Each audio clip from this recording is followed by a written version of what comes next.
Mia, please forgive me. I'm so sorry. You're sorry?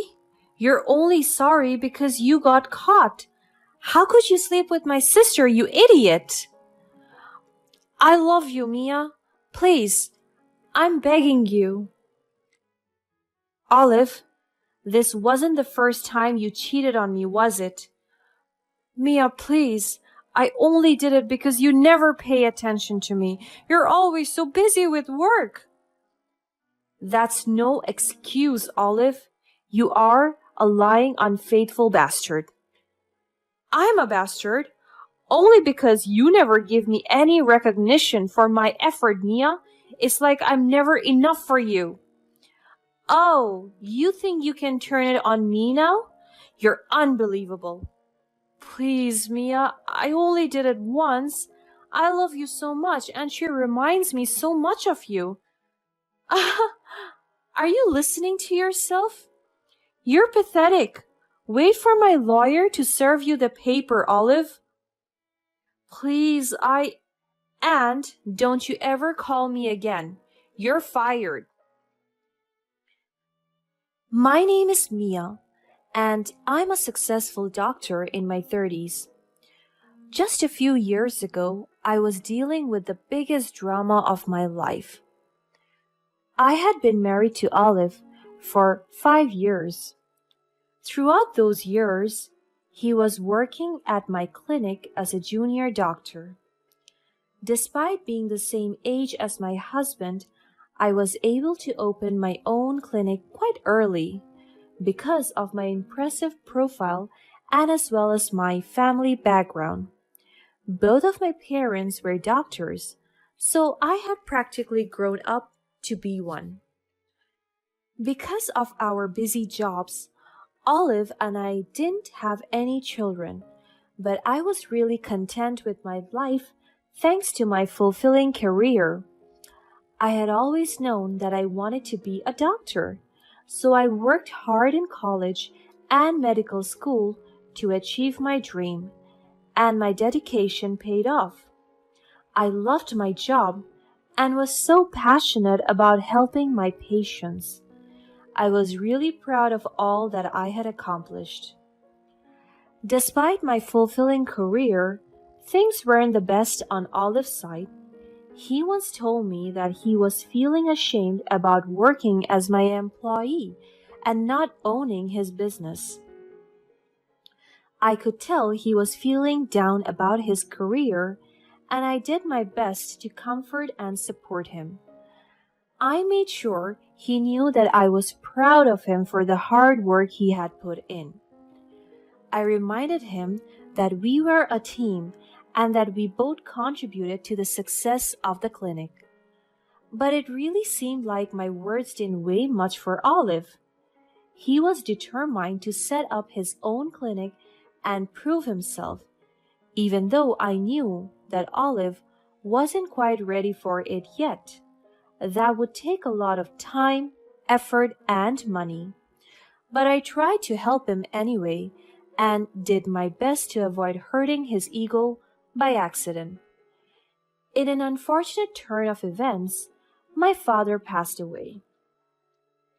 He was a beloved member of the family, and we mourned the loss of him deeply.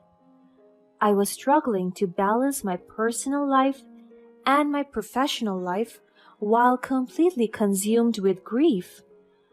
I just couldn't focus on anything else. On top of that, I had to take care of the funeral and all the needed procedures for my late father's cremation.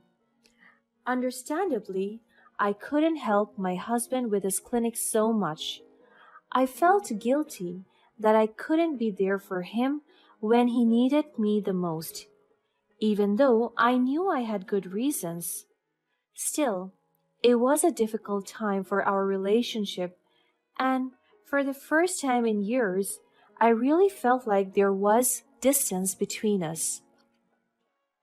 As if things were not overwhelming enough, something completely surprising happened not long after my dear father passed away. On the day of his funeral, my long-lost older sister Kelly showed up. I was shocked to see her after all these years. She had left home when she was 15, and despite our best efforts to contact her, she never came back. She kept in touch with some of our family friends, but she completely cut us out, and so her sudden appearance made me suspicious. She had a reputation for dating and marrying wealthy old men, only to leave them the moment they fell ill or went bankrupt. I couldn't help but wonder if she was only back for the inheritance, because if that was indeed the case, our late father would have been heartbroken. At the ceremony, my mom revealed to me that my dad had actually planned to leave my sister some real estate, but with a condition. He wanted her to go to a rehabilitation center, and if she refused to do so, her properties belonged to me. I was shocked to hear this, and my mom added that Kelly had in fact refused to go to rehab multiple times. As a result, all of my father's properties became mine. When my sister found out about this, she was enraged. She even caused a scene at my own father's funeral, accusing me of stealing her inheritance. I tried to reason with her and explain the situation, but she refused to listen. Her behavior left me feeling hurt and disappointed. I couldn't believe that she was more concerned about the inheritance than mourning the loss of our father. It was an incredibly difficult time for our family, and the tension between my sister and me continued to linger even when the funeral was over. Surprisingly, just a few weeks after that, Kelly came back to apologize for her behavior. She promised to get better and make amends for her past mistakes. She didn't even ask for her cut of the inheritance. She just came to say that she was sorry. I could see the remorse in her eyes, and I believed that she meant the words she said. I couldn't help but feel sympathetic towards her. She was my sister, after all.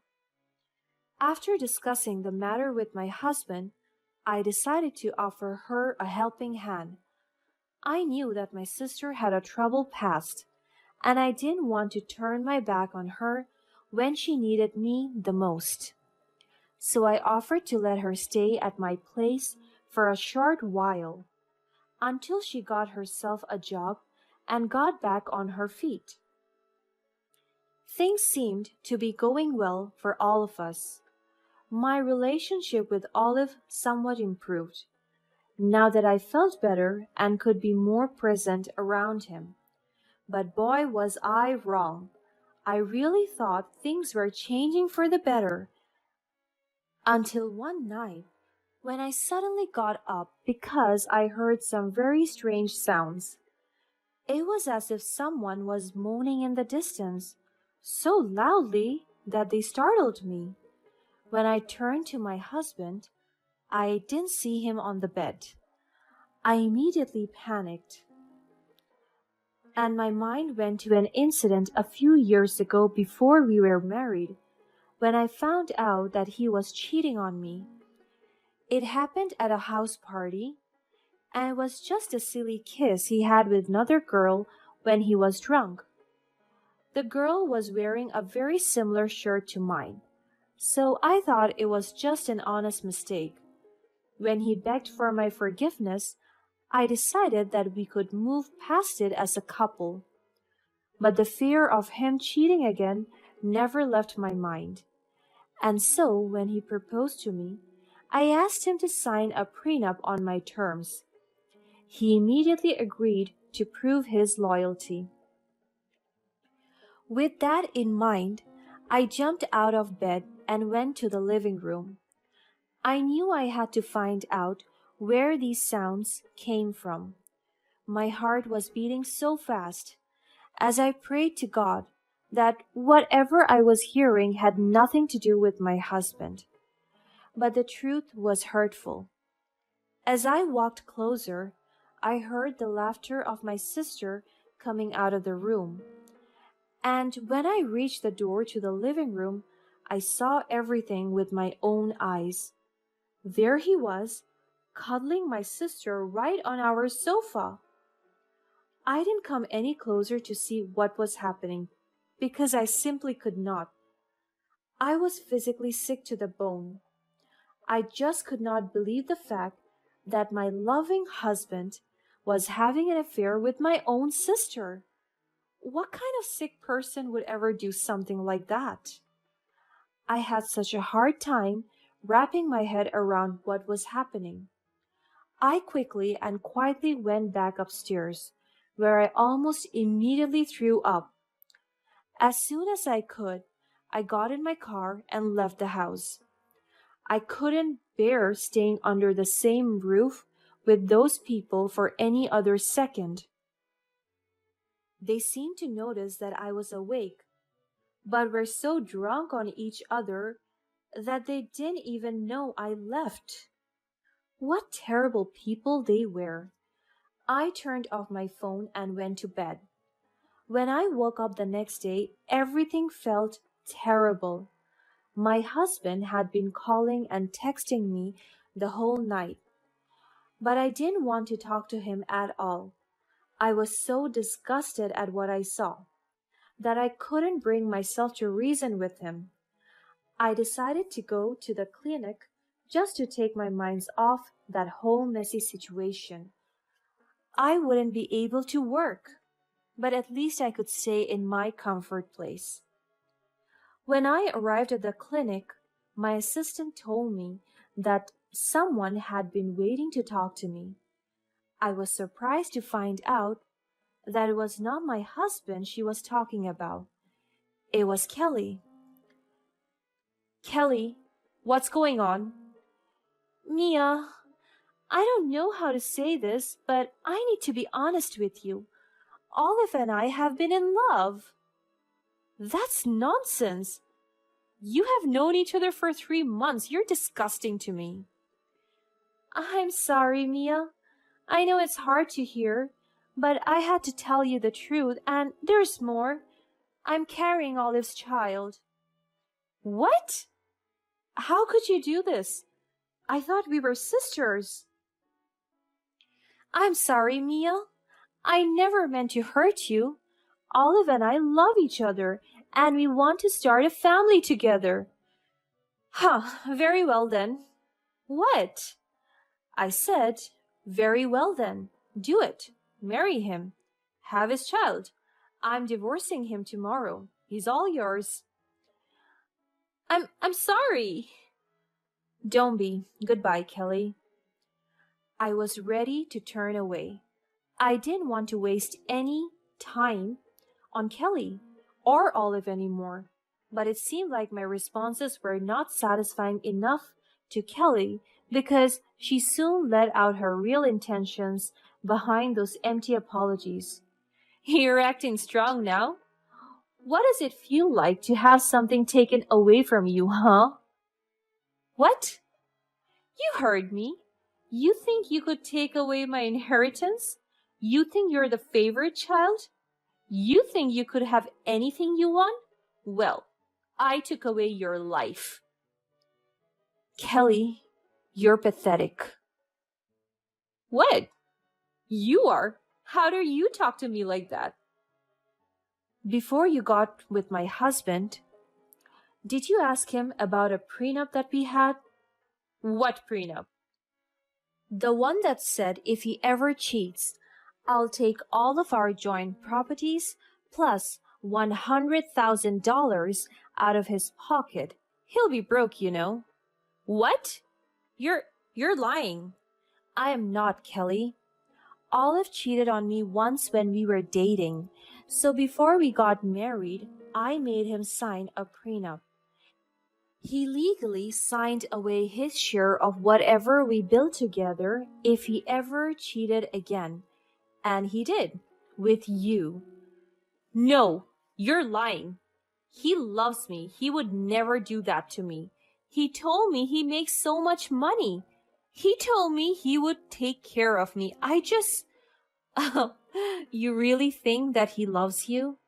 I know he does. He said that I was the love of his life. Oh, Kelly, it seemed to me that he would say that to anyone. You're lying. You know he loves me. Okay, let's call him up and see, all right? I took out my phone and dialed his number right there in front of Kelly. Olive picked up in less than 1 second as if he was waiting for me to call. I put him on speakerphone. The bastard was crying like a baby. Mia, please, forgive me. I'm so sorry. You're sorry? You're only sorry because you got caught. How could you sleep with my sister, you idiot? I love you, Mia. Please, I'm begging you. Olive, this wasn't the first time you cheated on me, was it? Mia, please. I only did it because you never pay attention to me.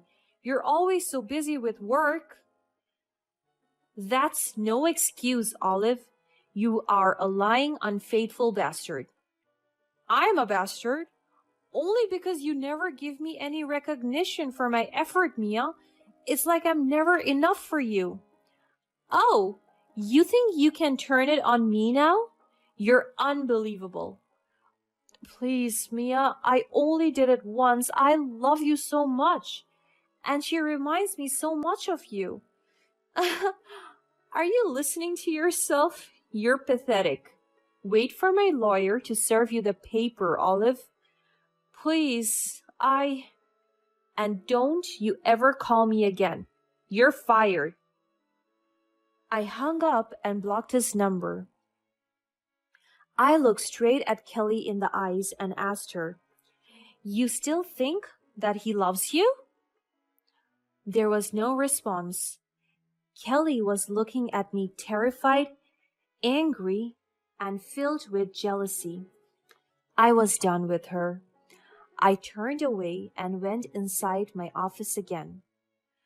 The days after such a huge incident was really tough on me.